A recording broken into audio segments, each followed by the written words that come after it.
Combien devez-vous manger en une journée? Comptez les portions et les macros de vos aliments.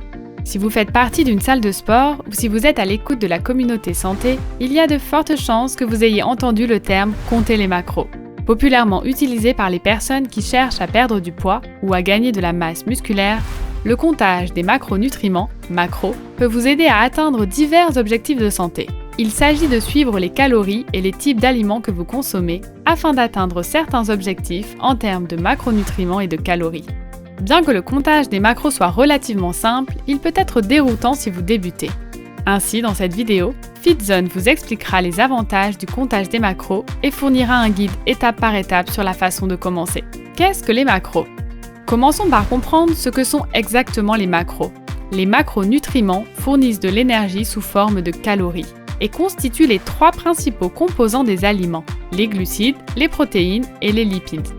Notre corps utilise d'abord les glucides, puis les graisses et enfin les protéines comme source de carburant. Consommer le bon équilibre de macronutriments peut avoir un impact significatif sur vos résultats, qu'il s'agisse de perte de graisse, de gain de muscle ou de maintien du poids. Ce qu'il faut faire maintenant, c'est prendre une calculatrice ainsi qu'un stylo et du papier, car nous allons déterminer le nombre de calories dont vous avez besoin en une journée, ainsi que la répartition des macronutriments. Besoins en calories. Commençons par déterminer vos besoins en calories en fonction de votre composition corporelle et de votre mode de vie.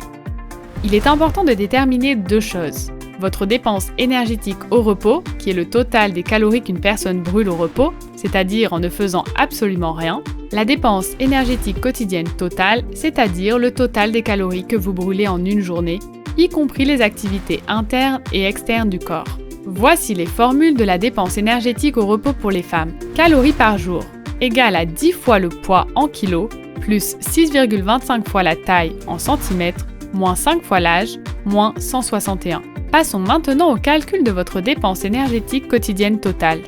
La formule pour cela consiste à prendre vos dépenses énergétiques au repos multipliées par votre niveau d'activité.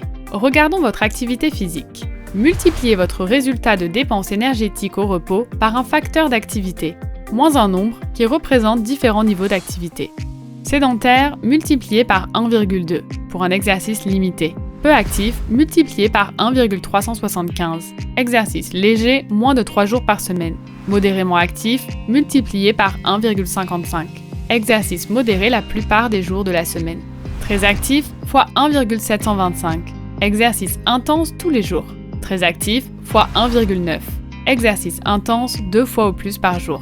Le résultat final vous donne votre dépense énergétique quotidienne totale. Faites-nous savoir en commentaire si vous avez déjà calculé votre dépense énergétique quotidienne totale. Les calories peuvent être ajoutées ou soustraites de votre dépense totale afin d'atteindre différents objectifs. En d'autres termes, les personnes qui essaient de perdre du poids doivent consommer moins de calories qu'elles n'en dépensent, tandis que celles qui cherchent à gagner de la masse musculaire doivent augmenter le nombre de calories. Comment calculer vos macros? Une fois que vous avez déterminé votre ratio, apprenons à calculer vos macros. Pour cette vidéo, nous optons pour un régime sain et équilibré, soit 40% de glucides, 30% de protéines et 30% de graisse. Maintenant, décidons du nombre de repas que vous souhaitez prendre par jour. Choisissons 3 repas principaux et 2 collations. Glucides. Commençons par les glucides. Les glucides comprennent les sucres, les amidons et les fibres. Il s'agit de vos céréales, haricots, lentilles, légumes, fruits et produits laitiers. L'apport optimal est d'environ 3 g de glucides pour 1 kg de poids corporel. Si vous suivez un régime pauvre en glucides ou si vous cherchez à perdre du poids, vous pouvez opter pour 2 g.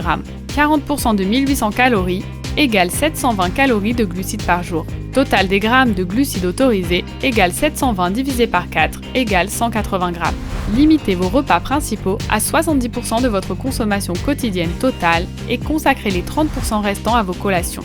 70% de 180 g égale 126 g divisé par 3 repas égale 42 g de glucides par repas. 30% de 180 g égale 54 g divisé par 2 collations égale 25 g de glucides par collation. Pour vous donner une idée de la teneur en glucides d'un aliment, une portion de repas principal peut contenir une demi-tasse de riz, 18 g, plus une demi-tasse de brocoli, 5 g, plus une demi-tasse de carottes, 6 g, plus une demi-tasse d'edamame, 7,5 g, égale un total de 36,5 g. Un encas peut être une banane, 29 g. Protéines. Passons maintenant aux protéines. Comme les glucides, les protéines fournissent 4 calories par gramme. L'apport optimal se situe entre 1,5 et 3 grammes pour 1 kg de poids corporel. Le calcul dépend de votre style de vie et de l'intensité de votre entraînement. 30% de 1800 calories égale 540 calories de protéines par jour. Total des grammes de protéines autorisées égale 540 grammes divisé par 4 calories égale 135 grammes de protéines. 70% de 135 grammes de protéines égale 94,5 grammes divisé par 3 repas égale 31,5 grammes de protéines par repas. 30% de 135 grammes de protéines égale 40,5 grammes divisé par 2 collations égale 20,25 grammes de protéines par collation. Voici la teneur en protéines de certains aliments courants. Un repas principal peut être 120 g de saumon, 24 g, plus une demi-tasse d'edamame, 8,5 g, égale 32,5 g de protéines. La collation peut être un shake protéiné. Matières grasses. Enfin, les graisses. Les graisses sont les plus caloriques de tous les macronutriments, fournissant 9 calories par gramme. L'apport optimal est de 1 g pour 1 kg de poids corporel. Si vous suivez un régime pauvre en graisse, l'apport sera de 0,5 g et s'il est riche en graisse, il sera de 2 g et jusqu'à 2,5 g.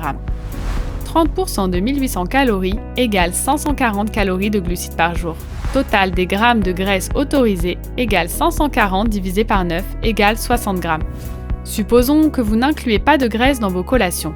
100% de 60 g de graisse égale 100 g divisé par 3 égale 33,3 g de graisse par repas. Un repas principal peut être composé de graisse provenant de 120 g de saumon, 15,6 g, plus une demi-cuillère à soupe d'huile d'olive, 7 g, plus un quart d'avocat, 7,5 g, égale 30,1 g de graisse.